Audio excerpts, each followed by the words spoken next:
Hi, and welcome to What's the Tea in L&E. I'm Leah, and I am here today with my awesome colleague who's been one of my greatest mentors and sponsors, Victor Cardwell.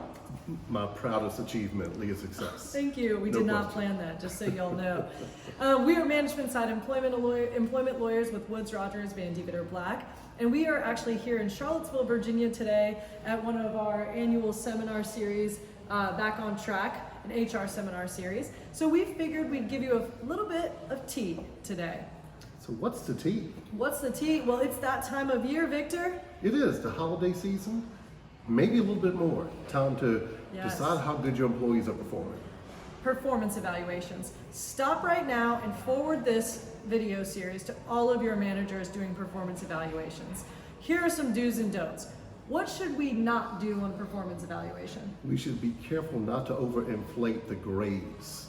When somebody's not doing the job well, we gotta let them know somehow. But those grades, 1 through 5, they can be troublesome. Absolutely. In fact, we had a situation for a client where the employee was applying for a promotion and didn't get the promotion and basically sued the client saying, "You failed to promote me, and it was because of my race, my gender, my age, you insert it, retaliation." And we had to say, no, it was that you were not a good performer. But what was the problem? Small problem. Dude had great evaluations, lots of them, years worth. So we, as the lawyers, would be standing in front of the jury being like, "Jury, do not believe our documentation." That is not a good position for us to be in. Yeah, it makes us look bad. And we don't like looking bad, can't you tell? You gotta be honest on your performance evaluations. That's number one. And it is hard. We get that, we're empathetic, but you've gotta give realistic feedback. You can't be saying that someone walks on water and then turn around and go to HR and say, "I think I wanna get rid of Victor." Yeah, usually by Friday at 5.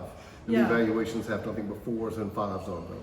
Also be careful of implicit bias. So one do that you want to do is make sure that every performance evaluation is reviewed by a second manager or as well as central HR department. And that's because you want to make sure that a manager is not holding employees to different standards.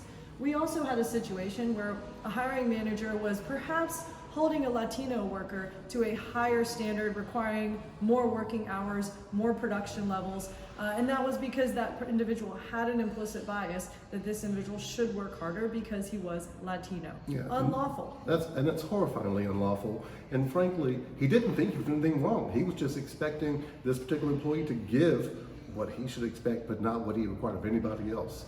Always a problem. And so one final best practice that you guys can implement is update your performance evaluation form. Get rid of the 1 through 5 scale and just have 2 columns. Meets expectations and doesn't meet expectations. That'll get you there. As long as when they meet expectations, you explain it so they understand. But most important, if they're not, give them a roadmap to success. That's what you want to do. All right, well, you've heard it here with What's the Tea. Thank you for having us. I'm Leah. I'm Victor. This is the Tea.